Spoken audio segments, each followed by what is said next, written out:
So I'm back to reviewing the coda of the first movement of the Brahms C major sonata. So.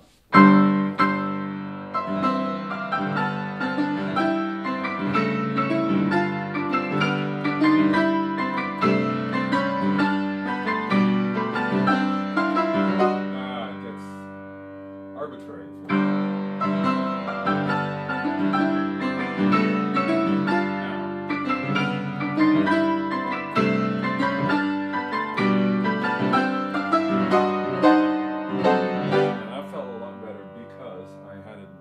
Basic elements.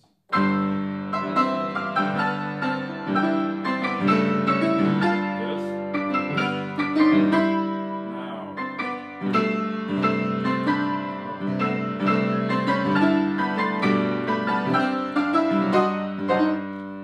Where the right hand starts just going by thirds and steps.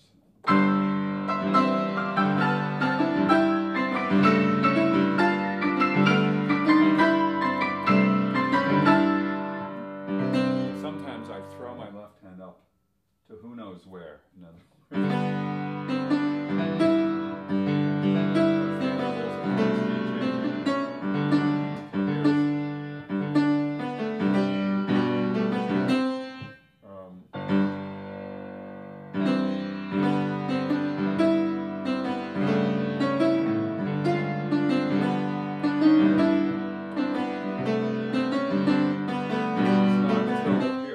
it shouldn't be, because it's always up a third. Unlike the left-right hand, it changes. This is different because it's fingered. And then a step. Up a third. Up a third. Stepwise.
halfway fingering between going up and going down. So.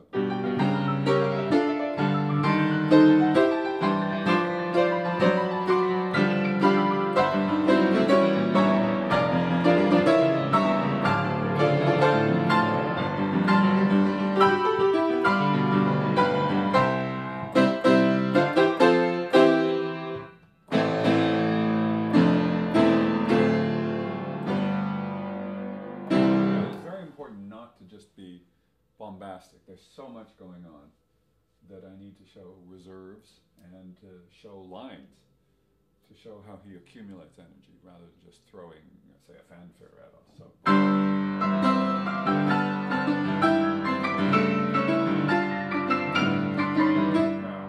I have to trust in my right hand. I'm not looking at it.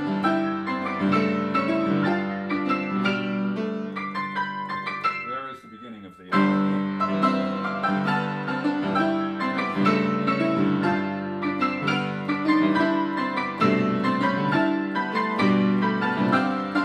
Close.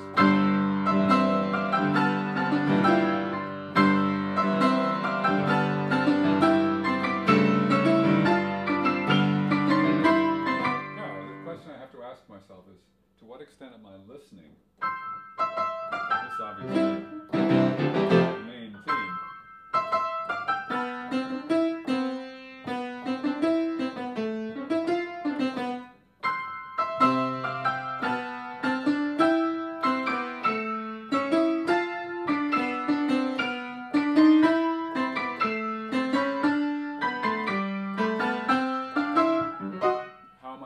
With my own thematic material.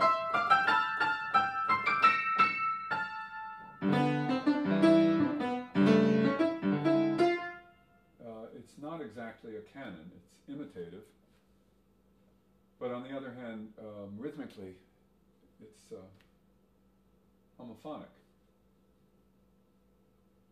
So, I'm still pondering.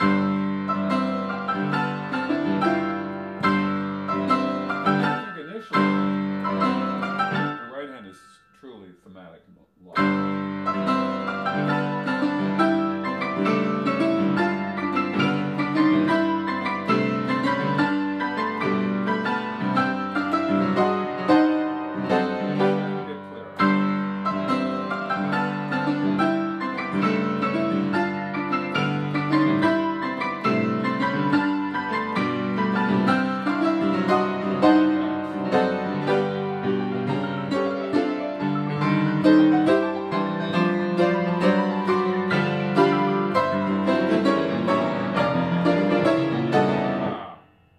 I did really well there, and then I repeat the chord.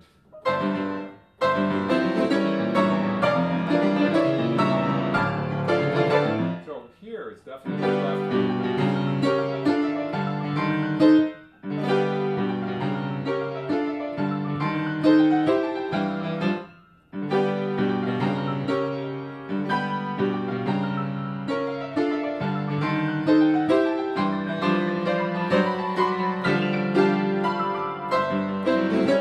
Should not hit that downbeat. And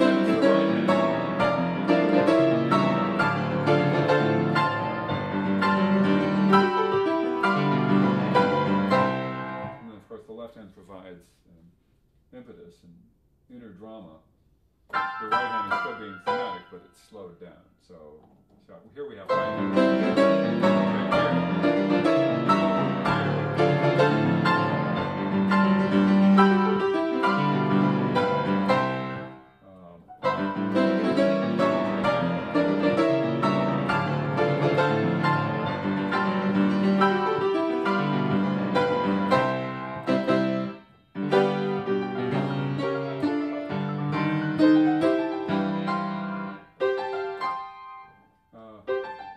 Just up and off.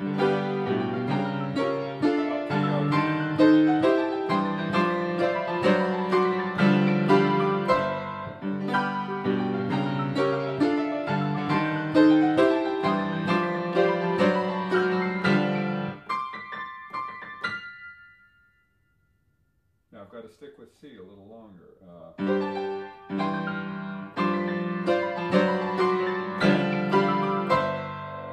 Change to C. Whoops. Don't say it. It is C, but it's it's 4 still.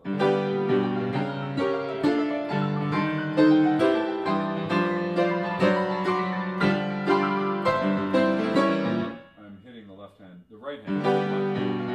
The left hand.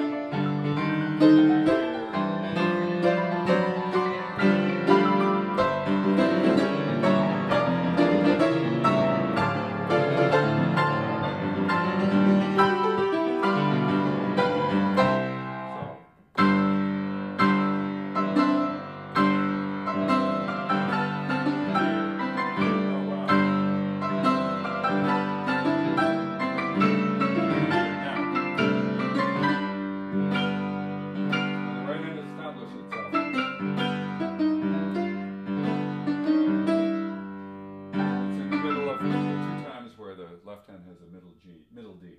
So.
Just thirds and seconds. Lost track of my left.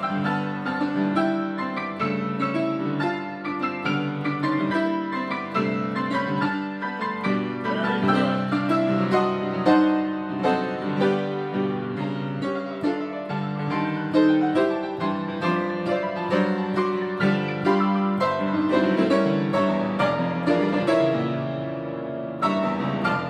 That's the same one I forgot.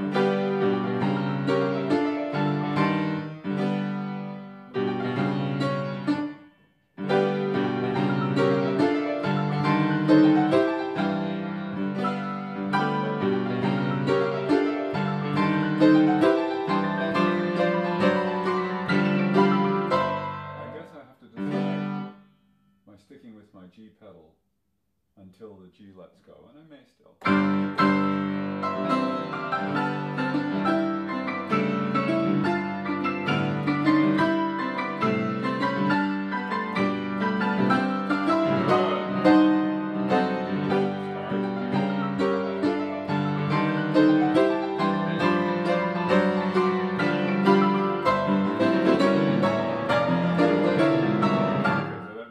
When I started doing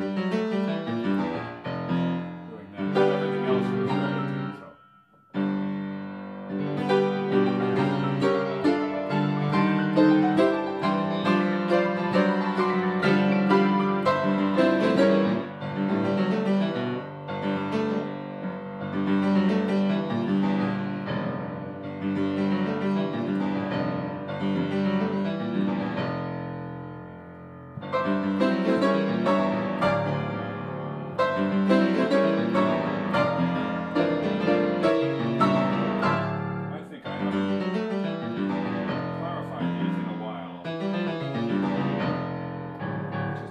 Practice them in isolation with understanding.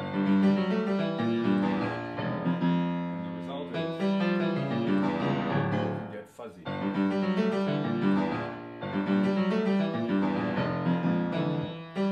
I can't even remember my fingering. Let me do it more.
I think one of the big deals has always been the development. So that's what I'm going to do.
thematic line, and I need it. So.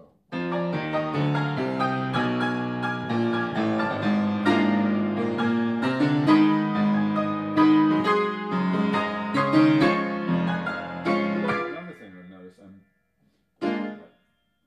emphasize too many secondary notes. So.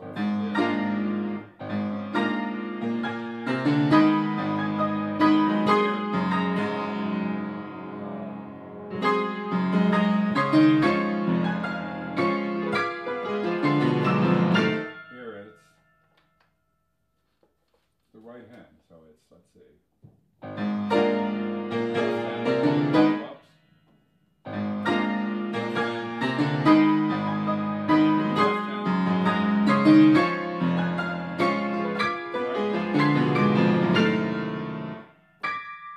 The left hand is just at this point.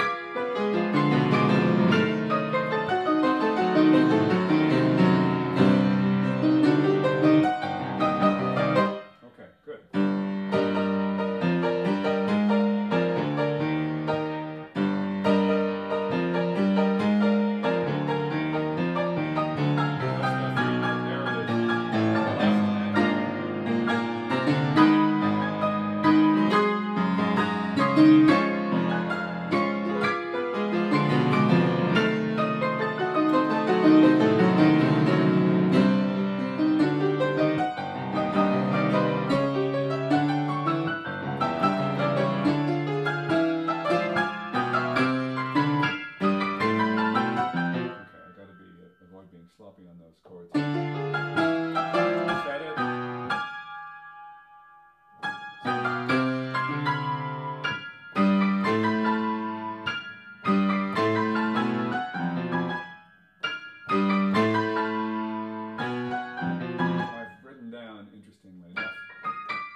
to say, while the thought strikes me, I'm having much more fun back-working detail work than the 3 days when I just had to stay in maintenance mode because I quite simply didn't have enough time to get to the piano well. So, under ideal circumstances, of course, you have as much time as you need, but not too much.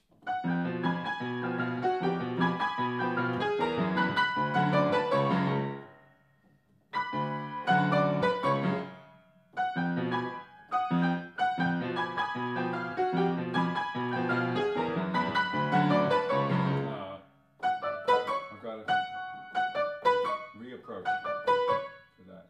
Otherwise, I'm going to miss it every time. Start again. Yes. So, a little line.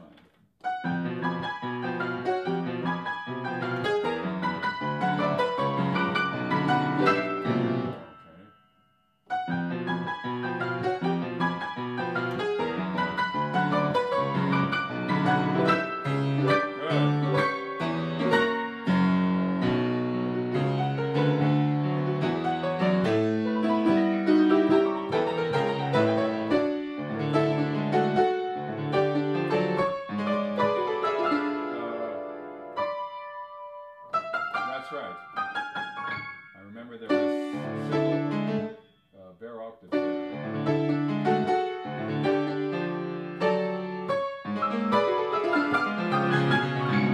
Okay, I got to avoid being really noisy. This is marcato, but this doesn't have to be.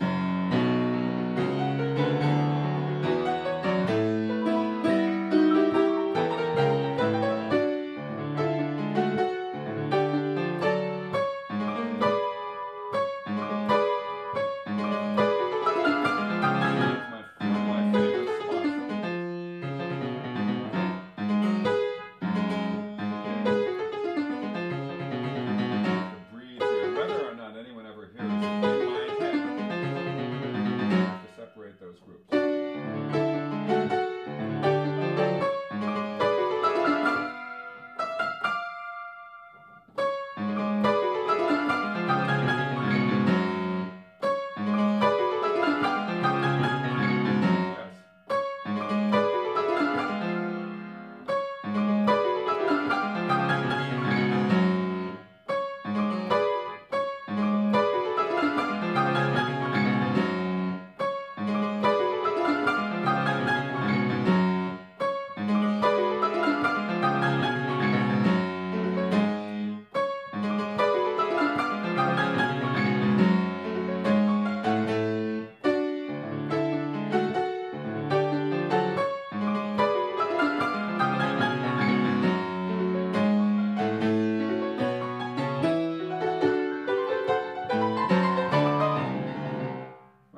He really makes this a big deal. Alas, it's not as thematically persuasive for me. So the first one, which is full of contrapuntal detail in the right-hand thumb line, this time he does that. So I think I may have to expand here to make this count for something.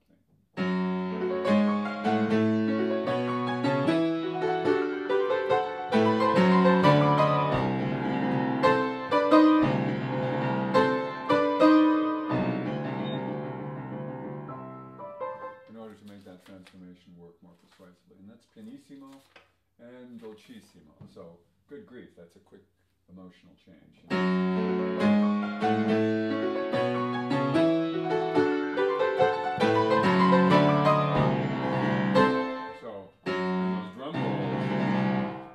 More ferocious and less strange. They're sextuplets, so they're indeterminate. Septuplets, excuse me. So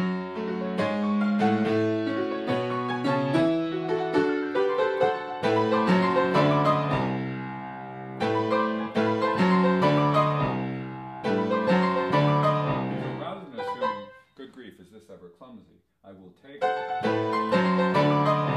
resistance, the physical resistance that Brahms builds in, and use it to my advantage. I'll create more of a climax.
fortissimo.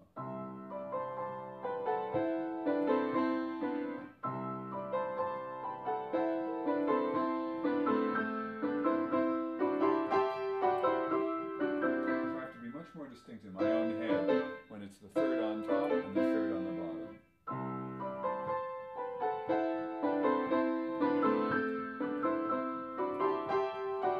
So it's also the right hand leading, the left hand answering.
Make sure I understand this.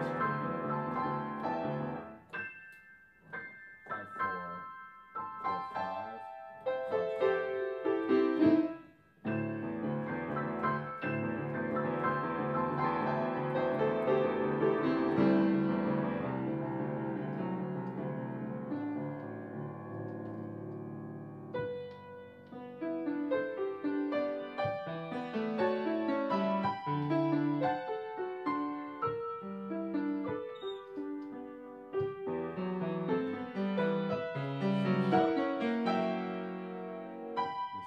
Yesterday, I got so F sharp to B, C sharp to F sharp to B. It's a simple circle of fifths.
Cannot be afraid of being more expansive, because young Brahms really, I think, sets the stage not for some insistent kind of tempo, but for really affective changes that are dramatic in all kinds of ways, tempo-wise, texture-wise, dynamics-wise, and I'd say flexibility-wise as well. So.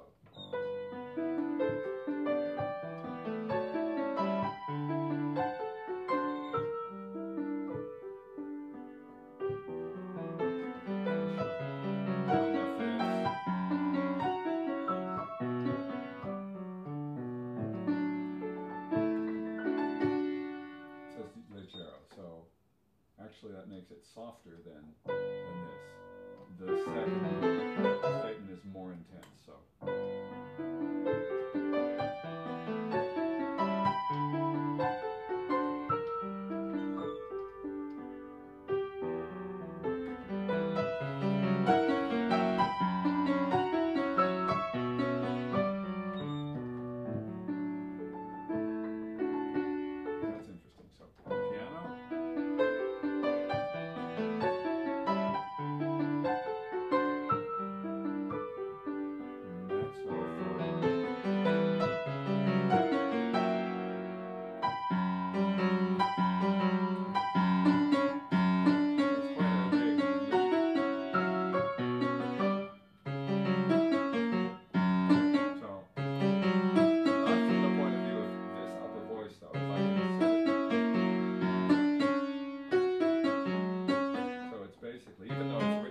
continuous eighth notes.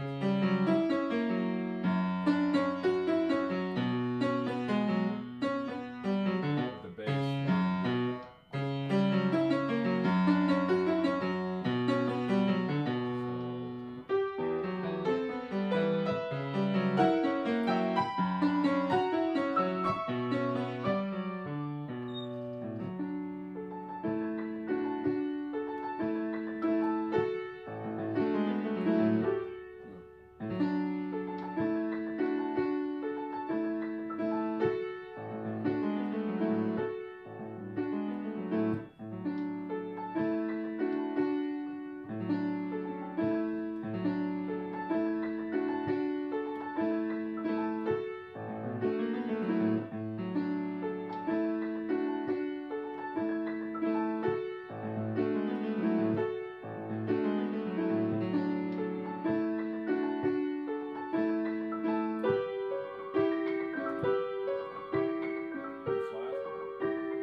Pesante, he writes, which to me implies, because he right away marks a tempo, that he wants it thickening up both in sound and in tempo. Interesting. Okay, let me go back. Actually, pianissimo.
My right hand should be playing. No wonder it feels so unfamiliar.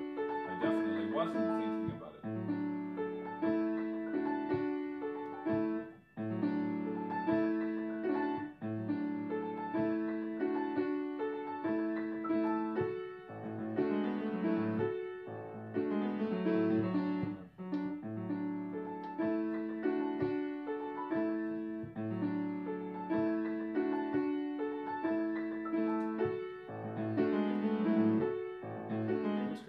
Scene in Wagner.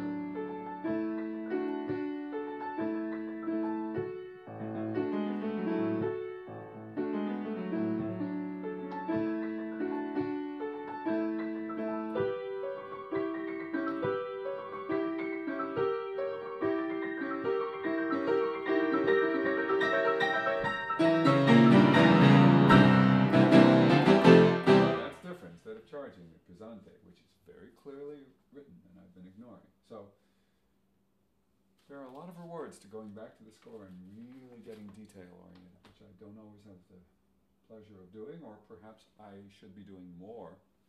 So more of those details would be incorporated earlier into the larger view. Maybe they were, and I'm just slowly rediscovering them, but either case, it's just something to be dealt with. I'm going to start the development again and see what's sticking.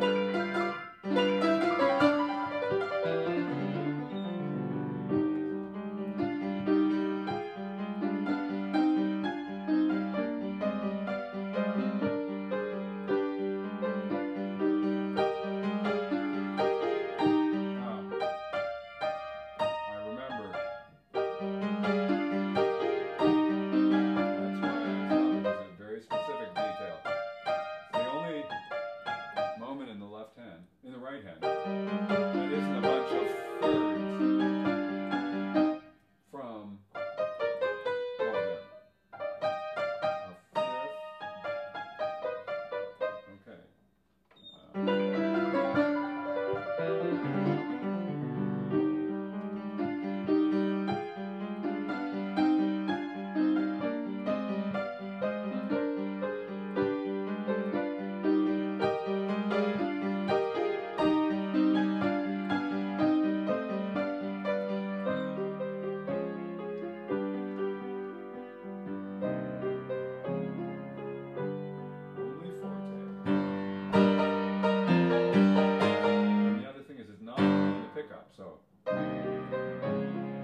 arpeggio like that, I aim for the black notes, but I haven't always.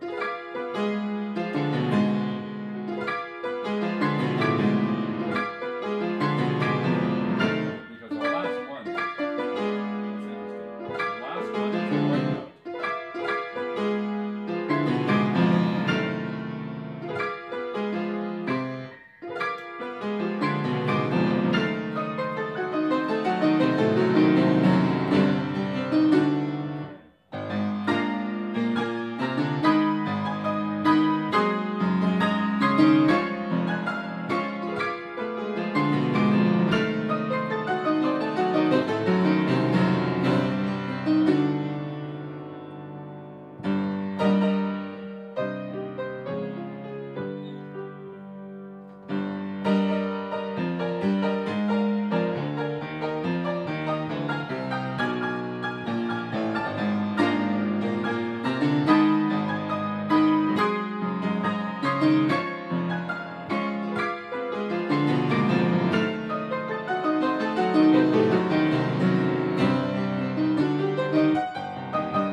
Left-hand note. Not bad. I'm going to do it again.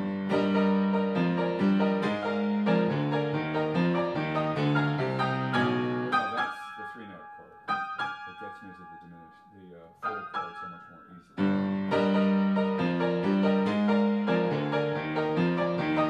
Three notes.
So involved now. That worked better because that was more expensive, but I'm crashing into the keyboard where I simply need to put my hand down on that C. So let's go.